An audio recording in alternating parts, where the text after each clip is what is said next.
So Binda Gokhale is currently the Manager of Financial Services at Wyndham City Council and has been in this role for a period of 2 years.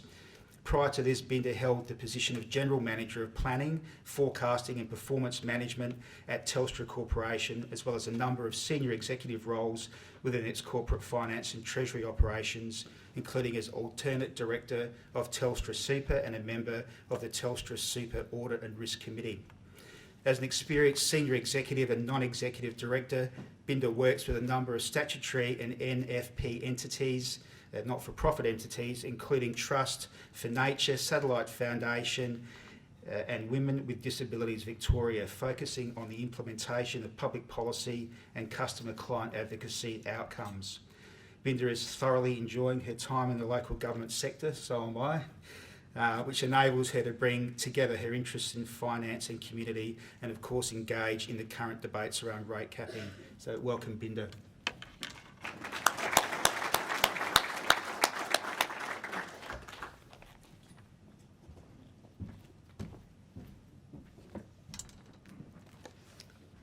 Thank you for that introduction, and thank you very much for the opportunity for sharing my thoughts with you this morning. Yes, Binda, Belinda or Bindi, I answered all three over time.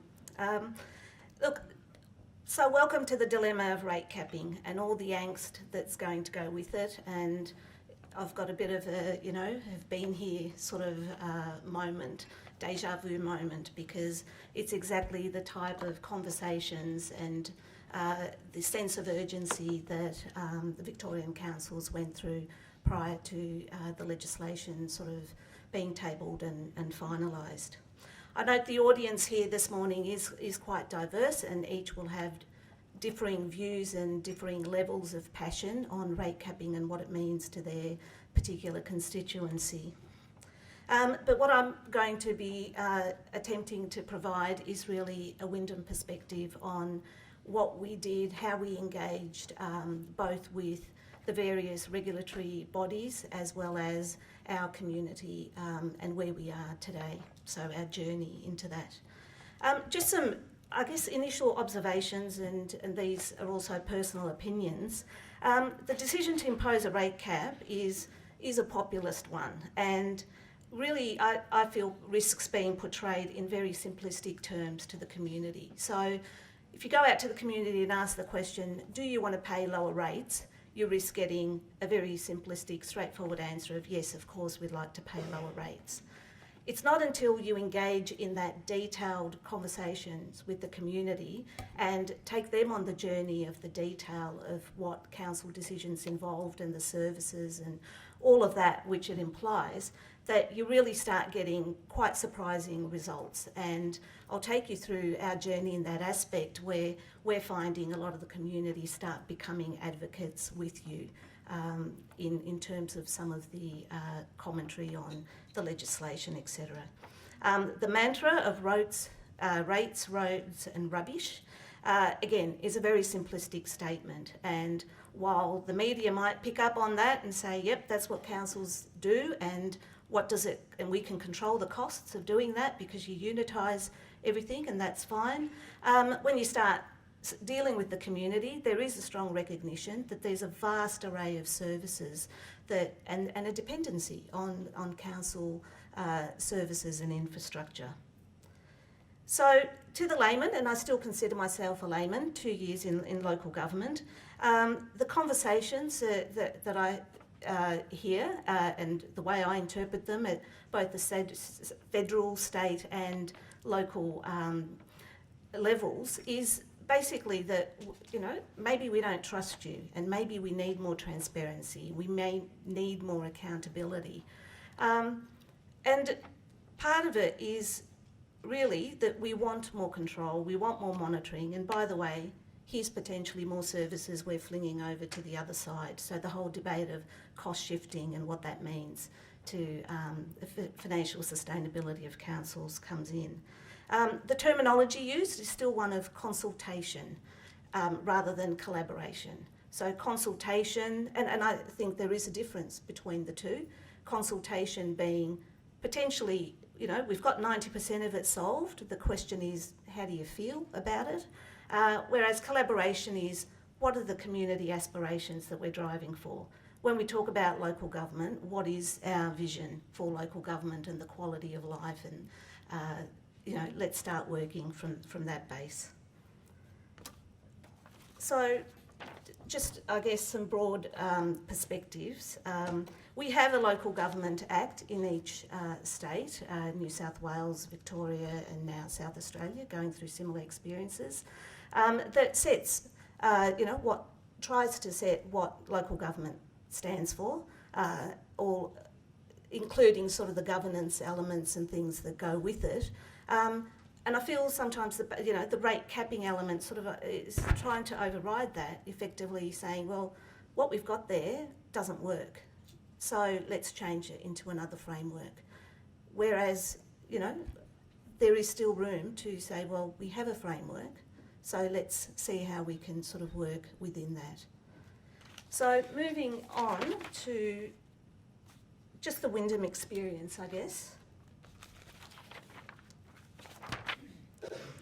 So Wyndham, just to give you a perspective of our people, so we're halfway between Melbourne CBD and Geelong, the fastest growing municipality in Victoria, so around sort of the 6.5% were the numbers for 2013-14, and we don't really see signs of that growth slowing. In fact, when you look at some of the broader growth plans from the state government, there is a heavy reliance on Wyndham to absorb and adapt and be part of that growth strategy.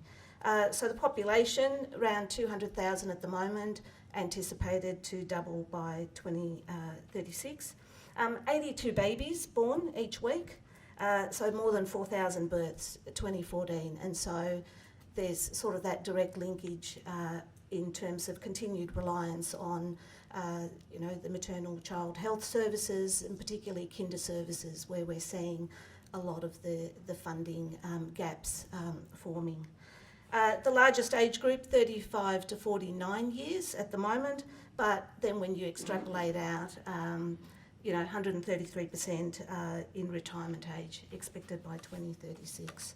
So again, you've got sort of the youth, the early childhood, youth, and also aged care. So it really covers the whole broad spectrum of it. Infrastructure. So slide one really talked about sort of the growth element. With growth goes the infrastructure requirements, and then the two are really hand in hand.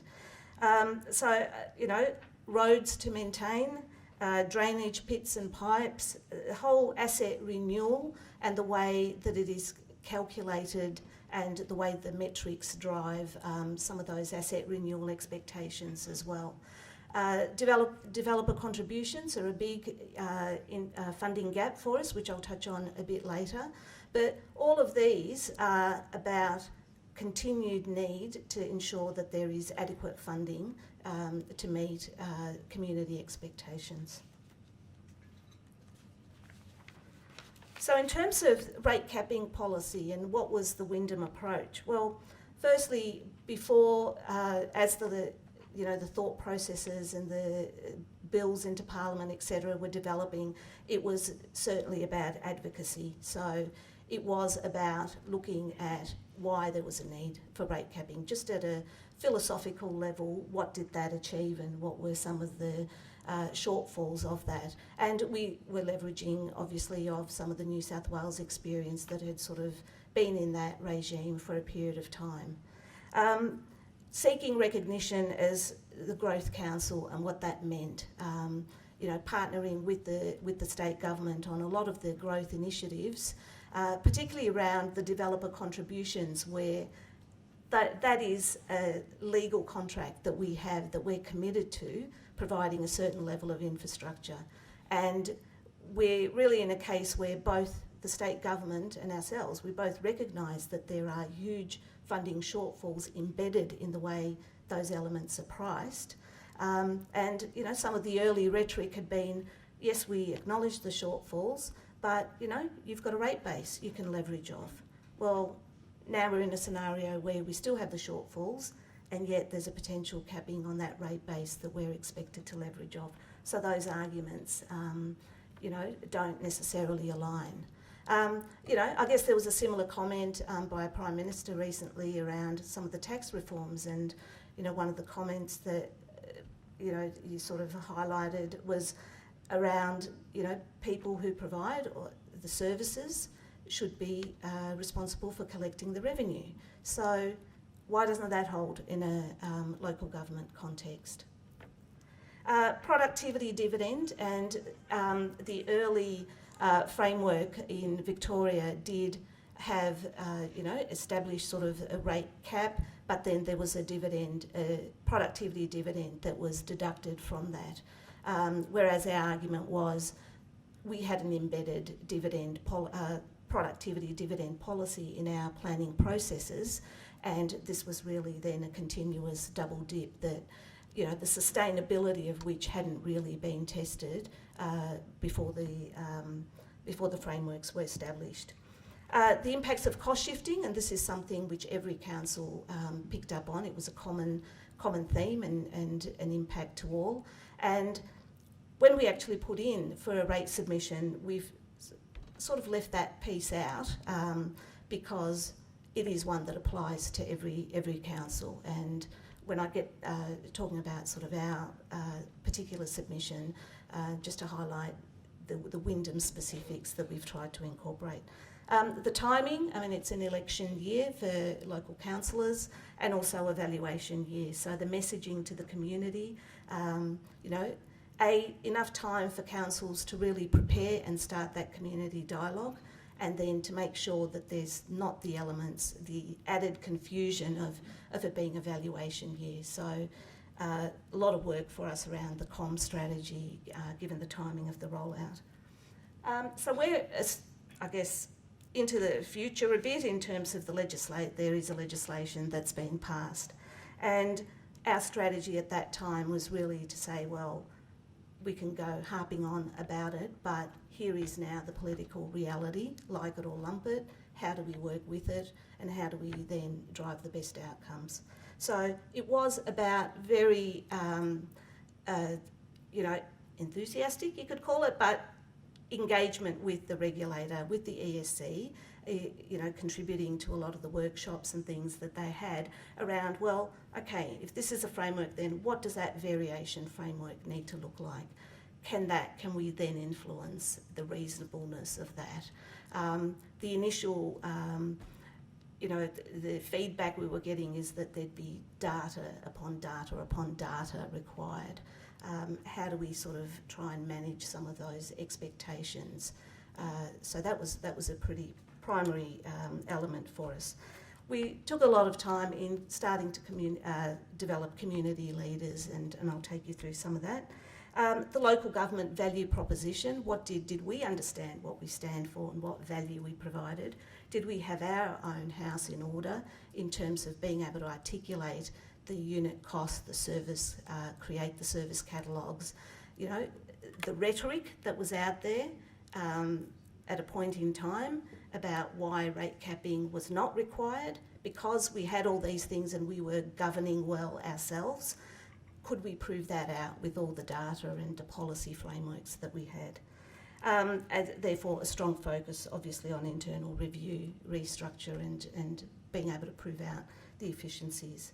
Whilst, of course, continuing the advocacy, because certainly the fact that a legislation is there does not mean that it cannot change over time, that it cannot be influenced over time, so we're not sort of losing sight of that fact.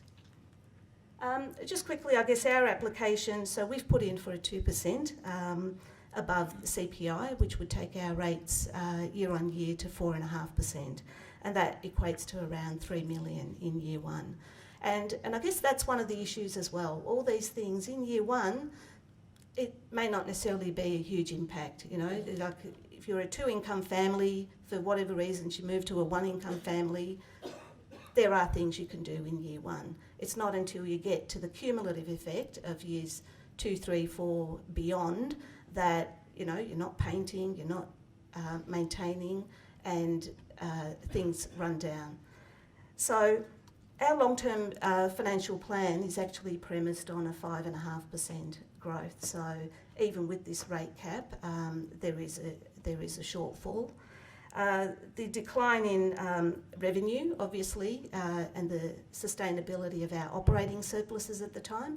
Our operating surpluses are very critical because we have such a large capital program. I mean, we're one of the highest capital programs in Victorian councils, averaging around 100 plus million per year.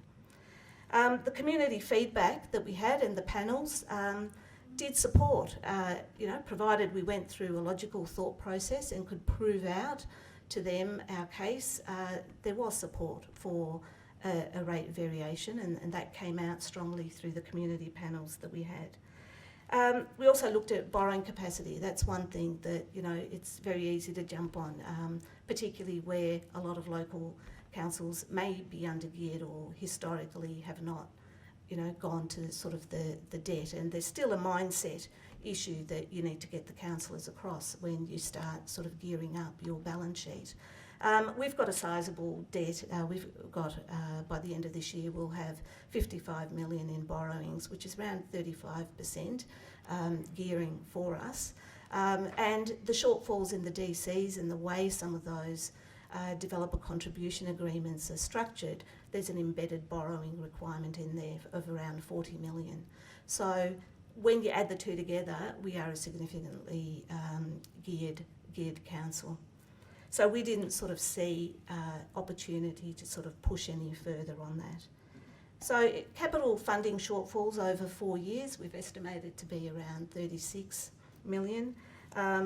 And the last slide, the last dot point is really just articulating the DC point that I keep on harping on, because it is one of our major sustainability issues for us. In some of the infrastructure levy shortfalls, over 20 years, and this is just purely based on the numbers that have been agreed with the state government, it gets to 300 plus shortfalls over that time. Inward reflection and review, and I've touched on this, so I won't spend too much time on it, but really we did, sort of collect our thoughts and say, well, do we have the data to match the rhetoric, and where are the gaps, and how do we sort of make this argument? We understand it, but what's the best way to take that to the community? We spend a lot of time looking at our services, trying to articulate them, not in the speak of council provides hundreds of services, but what are the key service portfolios? What is the net cost of each of those services? And that enabled us to put those numbers to our community panel groups and say, is this the sort of cost you would want to spend? If a particular service, a youth program or an Asian disability program, if this is the net cost, would you want to stop it? Would you want council to contribute more? Or would you be prepared to pay for it? So there were quite detailed conversations on each of our service portfolios to gather what the community appetite was. Have we adequately defined output measures? And we've got the local government performance reporting framework, which commenced last year in Victoria. That's a very standardised set of metrics, which I guess is step one, but then each council is again different, and the way some of those metrics are defined don't necessarily give you like for like comparisons. So what are the relevant and the metrics again that we could take out to the community? Articulating our efficiencies, all well good to say yes, there's an embedded productivity dividend, but again, before we went out to the community, were we able to show them our plans for benefits realisation, prove it out through the numbers that, yes, that they were being delivered productivity dollars. And on the capital budget, the reality of setting budgets versus the delivery, so the capacity to deliver. The dialogue really needed to be real and effective and could not be preemptive. So whilst I guess some of the feedback from the government was, look, you've got an early heads up, we've been kind of talking to you about this for the last 18 months to 2 years, surely you've gone out to the community. But what we found that the community did not really take it seriously to engage in these conversations until the legislation was passed. And so there was a lot of it that we could not be preemptive on, and nor did we want to hold the community to ransom with statements of, well, if this comes in, you know, our kinder support stops, or, you know, school crossing supervisors go. So we really held back from those type of comments because it was really going to lose that community engagement. It wasn't an advocacy campaign with the community, it was a campaign about information. You know, funnily enough, you know, in sort of the last 4 or 5 years, you would have your budget ordinary council meeting, or you try and sort of boost that up with a bit of a rates you know, showcase and a few other activities to try and bring the resident groups in, but we were still getting, you know, maybe 3, 4, 5 turning up to the budget conversations. So this was about how do you get them to engage, and through the community panels, you know, we had over 300 to 400 people that strongly voiced their interest in participating across the wards, and through the series of meetings that we had. It was quite diverse, so we had people there that, you know, came in and said, I'm here to help you, I have an MBA, I have a commerce degree, I'm an engineer, engage with me, tell me what your issues are. And funnily enough, and this is where the surprise element comes in, that when we started articulating and breaking down the numbers for them, particularly around some of the, you know, the expectations that they had, you know, there was really not the realisation that council pays and contributes to a lot of services. There was this intrinsic view that roads, okay, well, they're Vic roads issues, or, you know, certain welfare services, well, surely the federal government or the state government pays for that. And when we started breaking that down, we actually found that a lot of the community were taken aback, and our strong advocates coming to us saying, you need to push for more grant funding in that regard, and if you need assistance with that, I can help you put a proposal together. So that was a really, that journey together, I think, was very telling for all of us in that. So what we talked about, again, so what are the unit costs, what are the services, what would you wish to subsidise, what would you wish to exit out of, and the dialogue, a lot of the times we ended up being more the observers because the community took a lot of the debate upon themselves. So you'd have one person who was very much needed the kindergartens, you had the other at the other spectrum of the life cycle who had absolutely no interest. And when they started collectively putting their views forward, you know, it was really one of those, storming, norming, we had all those sessions, and the community groups themselves bonded and came to us with sort of a set of observations that they had, appreciation for the process, and some dialogue around. So what they told us was, yeah, look, you know, maybe you're not fully there and we don't fully believe that everything is as efficient as it could be. So look for efficiencies. You may need to look for alternative sources of revenue. Where you need to advocate back with the government, we're here to support you, so you've got community support on that. The equity aspect is important, so whilst, yes, there's all these other fees and charges and user fees that we can look at, there is still this element of quality of life. What is it that we want to do for each other? And this recognition that, yeah, your rates are probably, in a way, almost a payment for a privilege for what you live in and the surrounds and the environment. You may not use all the services. Should explore handing back services. So there was a lot of discussion around, well, if they've stopped funding that, why are we still doing it? Yes, yeah, let's just throw it back over the fence and see what happens. Having said that, there was also, let's not make ill-informed decisions and cuts in services and charges where 2-3 years down the track, we're all sitting around saying, well, you know, what happened? What happened? How did we let that happen? And also, obviously, the last point, most importantly, we need to talk more. The learnings, you know, how do you make a collaborative process? and address the standard of living, because a lot of this did start that philosophical conversation on what is the base standard of living and the quality of life, and what is the cost of that. Let's have a conversation about that. So let's not jump to the conclusion of rate capping, but let's start off from the first principles. It's a tough decision in an election year, and the councillors went through quite a lot of robust debate. There's the financial reality versus the political pragmatism and the balancing of that in an election year.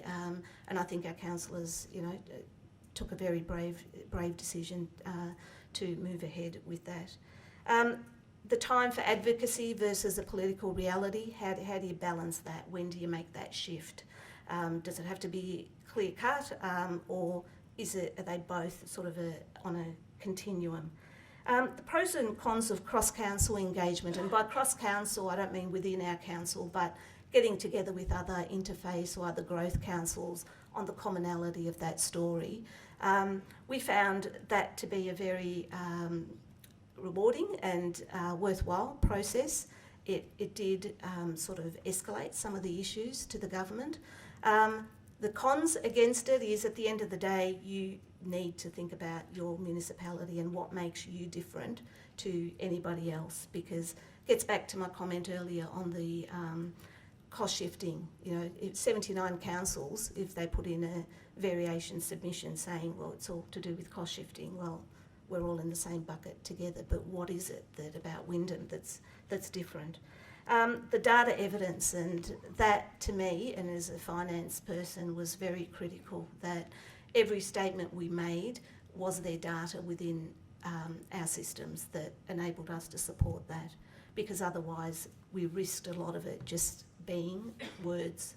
So could we prove that out? And that is something that a few of the other councils that I've spoken to are grappling with, but it is about getting our systems and data sets in order. And public consultation takes time. It's not, here's a bill that's been introduced, let's get a group together.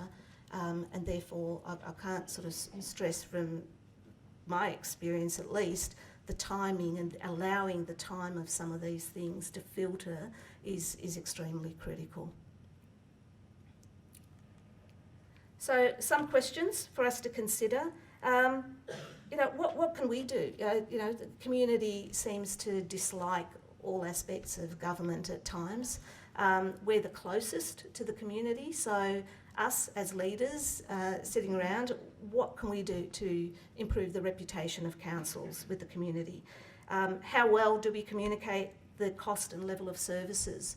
And, some of these conversations we feel that we've just started having, and the community is just starting to get interest in. So if there's a positive out of it, it may be that. But again, rate capping is a very blunt tool in a way. I know that each government will say, but there's a variation process, but the baseline has been set. And to the effort and the cost and the all the other aspects that go with arguing a case that makes sense, needs to be considered. Sustainability and change are the two words that keep on cropping up. And, have we defined what do we mean by sustainability?